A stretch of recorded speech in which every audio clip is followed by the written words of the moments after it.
Have you ever walked into a room and sensed something shift without a single word being spoken? That's no coincidence. There's something about you that arrives before your body does. That's energy, your aura, an invisible field you radiate just by being who you are. Your presence has weight, it vibrates, and it enters the room before your voice does. Carl Jung called this the self, the core of the human psyche where ego and essence meet. When this alignment happens, your energy becomes tangible. For some, it feels uncomfortably intense. Some are drawn to it, others feel threatened, because your light, without meaning to, can expose the shadows others try to hide. Since ancient times, myths and traditions have spoken of people whose energy feels larger than life.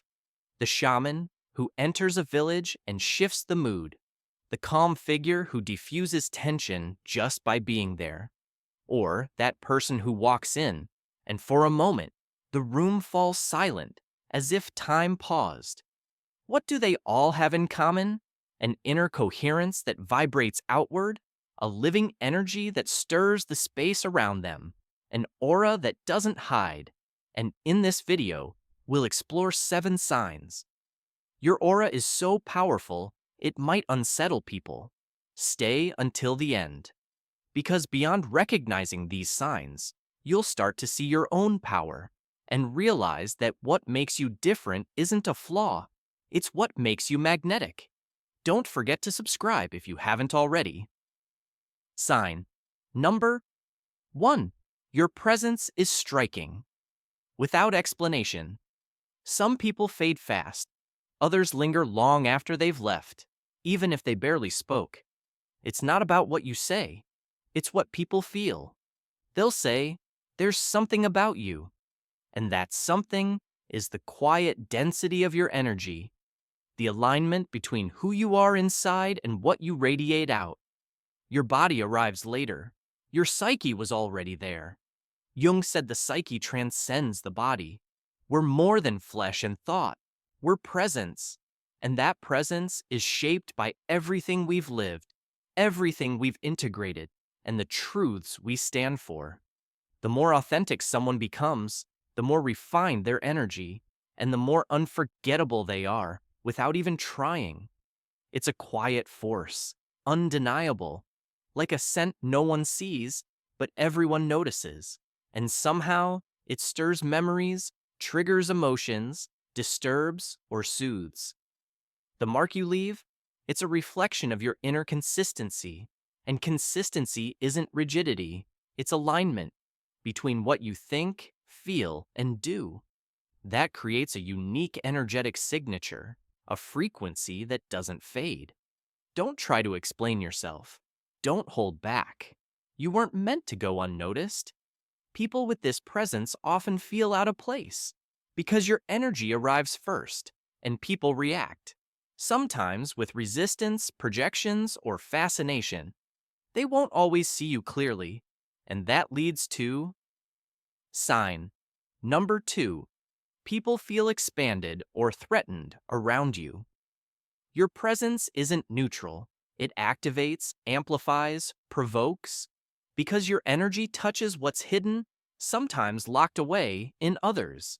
You sense psychic layers without asking a single question, just by being there. Jung said, "We all carry a shadow, everything we've suppressed, rejected, or buried to be accepted. That shadow lives in the unconscious. And when you show up with a clear, intense, authentic aura, it feels threatened. Not because you're doing anything wrong, but because you represent something they can't yet face in themselves. Truth is scary when someone's still living behind masks. People in conflict often project onto you what they refuse to see in themselves. You become a mirror for their buried pain, unlived desires, unhealed wounds.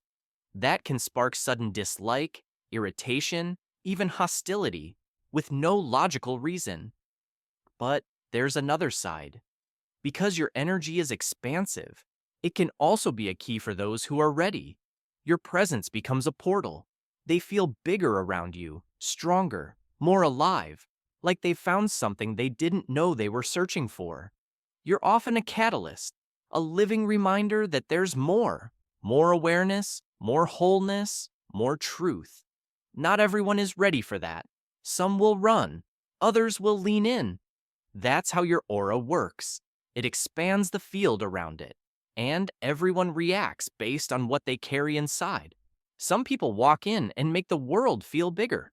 Others get scared because you reveal what the world still tries to hide.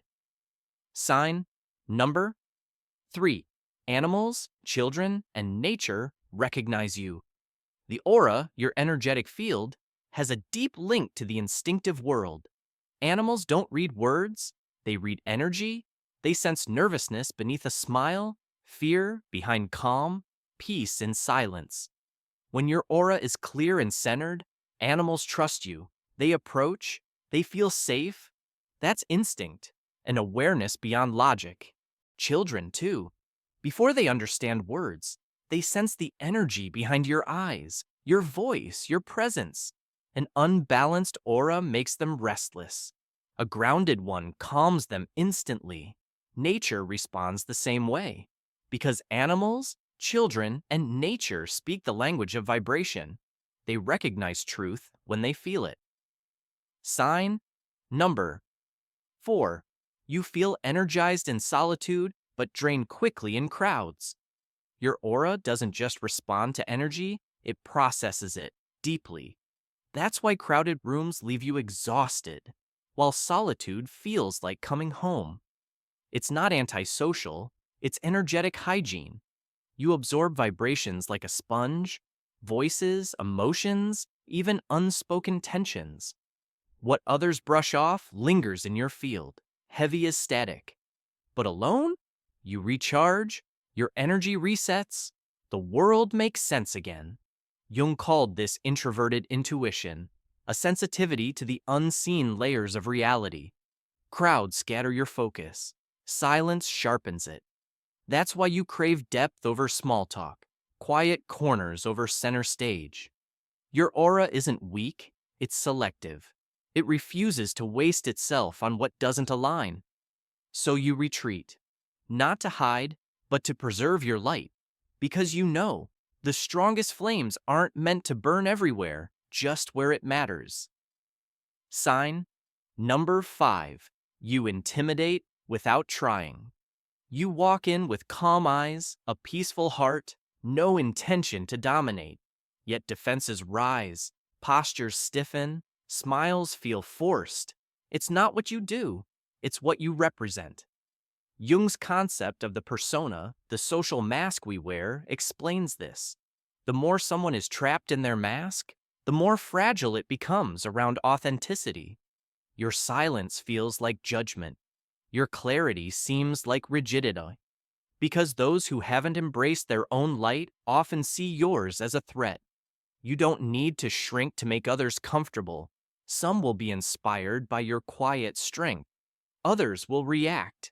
But that's not your responsibility. You intimidate, not because you want to, but because you reveal. And for some, presence feels like a threat when all they've known is absence. Sign number 6. Strangers trust you instantly. Confessing secrets they've never shared. There's something about your energy that dissolves barriers. People you've just met find themselves revealing hidden shames, childhood wounds, or dreams they've never voiced aloud. It's not that you ask, it's that your presence allows. Jung called this the wounded healer archetype. Your aura carries a quiet wisdom that says, you're safe here. No judgment, just space. And in a world starved for real connection, that safety is rare. You don't coax confessions, they spill. Because your energy whispers what most people scream, I've seen darkness too. That resonance, it's permission, a silent pact that says, you don't have to hide. Sign number 7.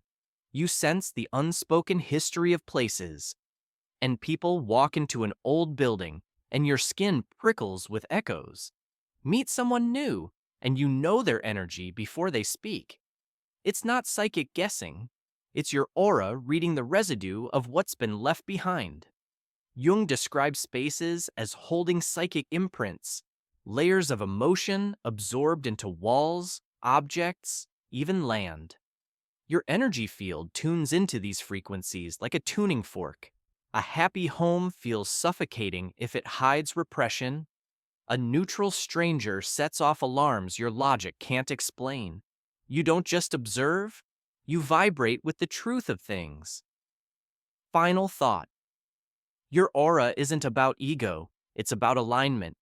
The more you integrate your shadows, the brighter your light becomes. Don't apologize for being whole. You're not here to please, you're here to live. If this resonated, subscribe for more and comment below. My aura speaks before I do. The ones who know will recognize each other. See you in the next video.